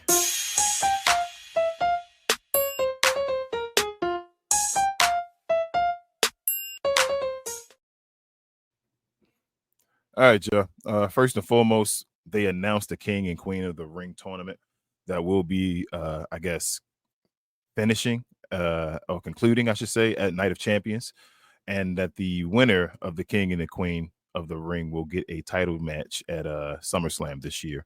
So the new format has a fatal four-way match now that leads you to your qualifiers. It takes you to your, I guess, your semifinals and then to your finals. What do you guys think of the format? Real quick, we won't go around. We'll just let you guys, just if you got something to say, just say something about it. What's your thoughts about this, and do you like it? I've noticed that they've done more tournament style matches lately when they're having. I'm sorry, maybe not tournament style, but just they're incorporating more than one-on-ones in these tournaments. I think it's interesting. I think it's an interesting take on. I don't know. I haven't seen it happen yet. Like, I haven't seen what they did. So, you know, I think I'm not 100% sure, but I think this is at least interesting to see. It's not just a plain one-on-one match. Sorry. Okay. No, you're fine. You're fine. Anybody else? I feel the same, Devin. I was making sure you didn't say anything. I like it. Else. You like it? Okay. I like it. Yeah, it gives more people more opportunity, more talent. All the talent. I know one thing though. LA Knight better be in this tournament, bro. If LA Knight doesn't win this one, if he don't win this one, his career. If he don't win this tournament, it's over. Yes, go ahead, B. Well, I guess that's what everybody on the same page. Yes, I think this is his. Mm-hmm. He's going to be the revamp King of the Ring. He's going to be the one to usher it in there. And like he had, if he doesn't win, it's over. That's the payoff. That's the hey, thank you for doing the most matches and everything else that Travis beautifully said in his solo segment. You feel me? This is his payoff. It's not Money in the Bank. It's King of the Ring. So I'm okay with that. I think he's okay with it too. It's either him or EGA. No, I better just be him. Queen, you think anything before I move on? No, you can move on. Okay, she like, man, screw that. I don't want to talk about that. Move on. All right, let's see. Next we have the main event of the show, guys. If you didn't know, R-Truth returned last night, interrupted in the main event of the John Cena, Logan Paul, Cody Rhodes, and Jey Uso match. He interfered while the ref was preoccupied and attacked John Cena, hit him with the belt after John Cena tried to hit Cody Rhodes with the belt. Spoiler alert. Yes. And then he took his hood off. He had the little like bloodline type setup on with his sweatsuit and all. Took it off. Showed he was R-Truth. Got an amazing pop. They showed this. They put some of his product and all back online, his merchandise, and he's going by his name Ron Killings now. Kind of get the feel like TNA and all that vibe when he went over there instead of R-Truth now. I guess what's everybody thinking first and foremost? How'd you feel at this moment? This is why I gave it an A+, literally for R-Truth. When I saw R-Truth, I felt like a kid watching wrestling, as I think BA said before. I got excited for Raw, SmackDown, everything else. I want to see what he says, especially with the backlash, what was going on. But everybody just let me know what you guys think about what's going on with this. Same. I like it. That's also what, I was like, go ahead. Oh, I'm sorry. Go ahead. Go ahead, Travis. I was saying if LA would have won and this happened, they would have got an 8 from me. But you know, just for that segment alone, it's A+. A+ segment. Go ahead, Devon. Yeah, I was gonna say that this is also why I gave it such a high grade as well. That ending, really added. So the lack of certain things regarding the last match, the fact that, like was said earlier, Cody has been the hero of the match, where Jay's the champion. That's the weirdest thing to me. Jay is just, I'm sorry to say it, but he's a weak champion right now. He's just not the star of the show. He's just an entrance, and that's it. And Cody was basically the leader there, and I just wasn't a fan of it. And had Ron Killings not popped up, I would have definitely given it a lot lower score. But the fact that Ron popped up is that meant a lot to me. I agree. Anyone else? As long as he get rid of the truth movement, like that we enjoyed the truth part of him. But like you said, if someone wanted to ask you what's the best R-Truth / Ron Killings, they always go back to the TNA version of him. Mm-hmm. Well, that's what we want to see. So if we're getting that version of him, and not just to him being funny again, which all signs of yes, that is what we're getting, then I'm right on board, because I started to get tired of the people that was coming out, aka like Kevin Nash's of the world and things like that, saying basically, why are y'all liking a cartoon of a character, right? Mm-hmm. And that's what they were saying. And I don't want to give too much credit to what they're saying, but I got tired of that narrative. It was way more than that, and people like him should know that. So they're just being a-holes at the end of the day. But yep, if we're getting this version, and we're getting this version of him, yeah. Yes, thank you. And no, Triple H, you don't have to say what you were saying. You don't have to say, "Oh, this was a work," and everyone knows. Oh, I was going to get to that part.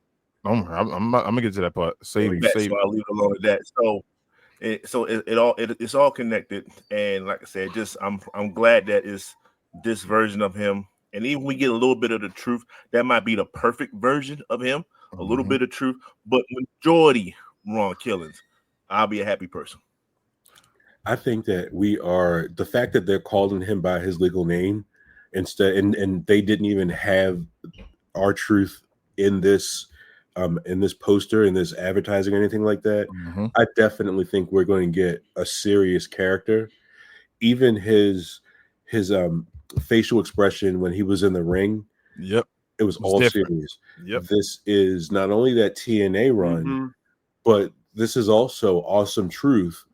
Because I think even Awesome Truth, he was more serious. Mm-hmm. There was a little bit of R-Truth kind of bleeding in there, but he was definitely a more serious person. Yeah, it started getting towards Lil Jimmy and all. Towards the end, where it started wild.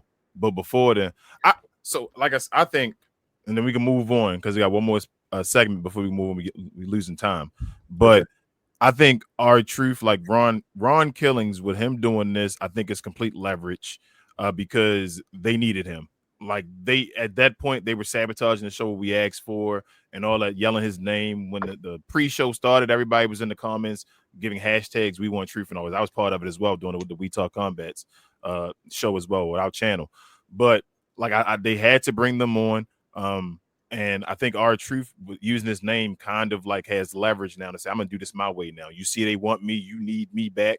Then I get to control what I wanted to go, because you truthfully thought my value was nothing. And that leads me to my next point. Well, I think R-Truth get the championship. That's first and foremost. Like, I think continue with this. We've done enough stuff. We see the popularity he has. He can be the one to stop the John Cena story. Like, this is already leading into something. Don't do a Mad Hardy Edge thing where you don't give us outcome. Don't do that type of stuff. Like, you see this. It's really legit. It's organic.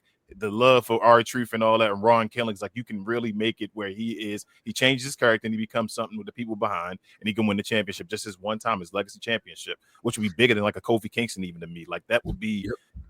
He's a Negro. You feel me? Like, that's Ron Simmons type level to me, Booker T type level, like Kofi, that all that, Bobby Lash. Like, I didn't watch the Bobby and the Kofi like that was gone away, but if I see this, like, this would be something like major to me. So I want him to win. But that leads me to the next point.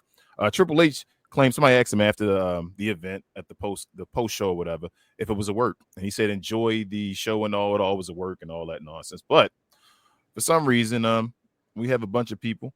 Shout out to this tweet. Let me read it. Lovely, her name is Lovely Laveau.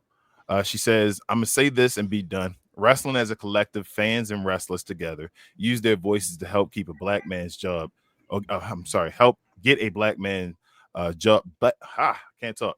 Help get a black man's job back in less than a week.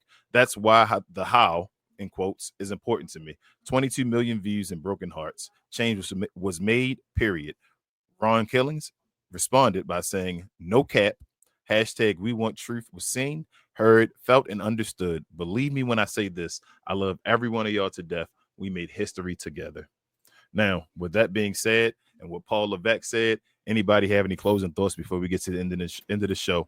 Right now is the open floor, and you can say whatever you want. I call BS. I call BS completely. And I think that he did actually get let go. His contract might not have officially been over, meaning he might have still had a few weeks, kind of like how they said with Carlito. But the fact that they were letting him go, I think that was legit. I think that they actually had no plans on keeping him along. And the fact that the fans, they hijacked everything everywhere. And I'm telling you, social media everywhere. You see the GIFs, you'll see the We Want Truth hashtags. The fact that they hijacked everything, I love it. I love every second of it. The fact that during Raw, SmackDown, NXT, and the pay-per-views, even on Worlds Collide, those chants were coming out. And I love the fact that people did that. And I love the fact that they got him his job back. I hope that this entire situation worked in his favor, where he was hopefully able to negotiate something that works in his favor. The moment that he popped back up on TV, I ordered both his shirts, the Ron Cena shirt and the new Ron Killing shirt. I want to support this man every way that I can. And I'm so happy. But I call BS on Triple H's answer. But at the same time, I feel like Triple H wasn't the one that was really in charge in this situation. I feel like he wasn't the one that either made the call to get rid of him or to bring him back. And I think that answer that he gave was probably the only way that he could respond without throwing anybody under the bus. That was probably just him trying to avoid being the scapegoat, even though he's still going to get it. But I do think that somebody in the higher ups above him was involved, but you never know. But I'm just glad to see that everybody the way he did. And even now that he's back, TKO tried to, even on Twitter, tried to make it look like they were proud of him being back, and everybody is calling them out on that. And I love it, because TKO is kind of trash right now. I believe it. But I'm also, like I said, I'll move on. Triple H is completely involved in this. I told you, Triple H, whoever Triple H wants, in my opinion, wants to be there, they will be there. Who's showing up tomorrow? We have another person returning? Yeah. Okay, that's what I'm saying. Like, so I don't. There's no might be Carlito from this. Triple H is no. It's Nikki Bella. We already know who it is. Yeah. So I don't want to hear none of that nonsense. But hey, Justin, I'm gonna put you on the spot. What was that segment brought to you by? The lovely people, Fanatics. Playback. What was that segment? Thank you, sir. Thank you to our friends over at Playback for this segment. Playback. If you're tired of the national media and the annoying ways they sometimes cover sports and other events, give the Glow Sun Production channel on Playback a try. We cover new and old school basketball, wrestling, and geek culture. And just recently, we've added boxing, mixed martial arts, anime, and even video gaming. So if you have time in your busy day, give our channel on Playback a look and check out some of our replays while you're at it. Another special shout out to our favorite at Playback. Back to the show.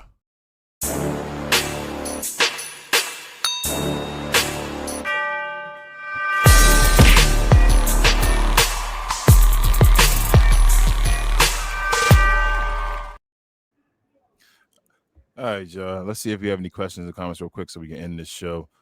We got Rel in the house. Salute to the guy, the tech god himself, Rel in the building. He says, happy birthday, Queen. Get better 100.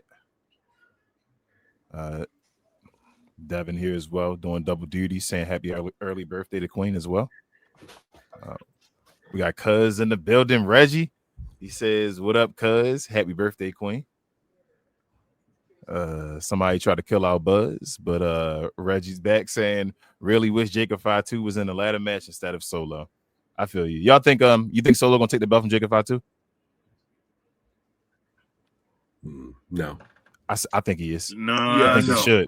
I'm not saying he's going to win the overall war. But I think with this happening, No, you gotta let Solo beat him.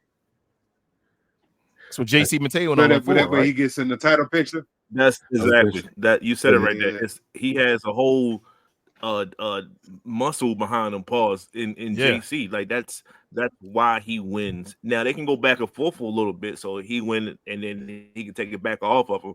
But Solo's going to wear that championship belt for a little bit. Yes, and Solo has more numbers than Jacob. Jacob is, even though he's the werewolf or whatever, he's going to be 1 against possibly 4 when the other guy's returning. You feel what I'm saying? He has a bloodline still, so I think so. And over to WrestleMania, I think. Yes, it should, or at least SummerSlam. Well, the whole thing could carry to WrestleMania. Yes. Jezza says Logan Paul stole the show, in my opinion, further proving his value to the WWE product. I mean, he does his thing. I don't have a problem with Logan Paul as far as in-ring ability and all that. But like I said, if he was a champion and the show was, and if the show was predicated towards him, like I wouldn't watch it. I'm not gonna lie to y'all. But that's the end of it. I guess anybody else got anything they want to say before I end the show? Just a random comment. I love that Rhea sings her entrance theme. I meant to say that earlier on her way out. I know. Shout out to Rhea Ripley. No, that's cool. Rhea. I'm just not a Rhea fan either, but that's another story. But if you guys could do me a favor, do us a favor, hit that subscribe button if you're new to the channel, somewhere beside Devon's left shoulder. Also hit that like button. Make sure you follow us at all our medias. They're all in the descriptions. Definitely Discord. We did a playback, a watch along, and on Playback for Worlds Collide, and we also did one for Money in the Bank in Discord. All our playbacks and watch alongs are absolutely free. You just have to be a subscriber of the channel and join us over there and set up an account. Do that. You'll join us over there. We're going to be doing Raw tomorrow. Go ahead, Devon. I'm sorry. We actually dual streamed Worlds Collide on Playback, on Discord and Playback. Yes, sir. Thanks to Devon. Also, I was going to say, yes, follow us on all our medias. Follow, like, subscribe, do all that nonsense. Also, follow me on my other channel, Captain Crown, with myself and Ro. We talk about all things old school and new school NBA. We have another show tomorrow evening. We go live around 11 p.m. Eastern, 10 p.m. Central. Also, do me another favor. Follow our other show, Cuz We Geek, with Rel, Will, Big J, and also now our guy BA, as you see on the screen, is a part of the crew as well. They have shows every Tuesday and Saturday. I don't know if he's going to be there every time. He says he's part-time. He's PT, at least. So he did a show with them yesterday morning. Go check it out if you haven't already. Subscribe to them. They're on their way to their first 500 subscribers, just like our channel. We Talk Combat's on our way to our first 500 subscribers. And Cap and Crown help us get to our first 5,000 subscribers over there, if you could. Other than that, it was an awesome weekend of wrestling. R-Truth returned. Naomi won the briefcase. You can't get any better than that, I guess, in the Paul Levesque era. With all that being said, it's myself, King. I got Queen beside me. Hopefully she feels better. Travis over there, BA, and also Devon. I hope you feel better as well, bro. Thank you. This is We Talk Combat. So we'll be back next week, y'all, with another one for your head top, as my guy Rob would say.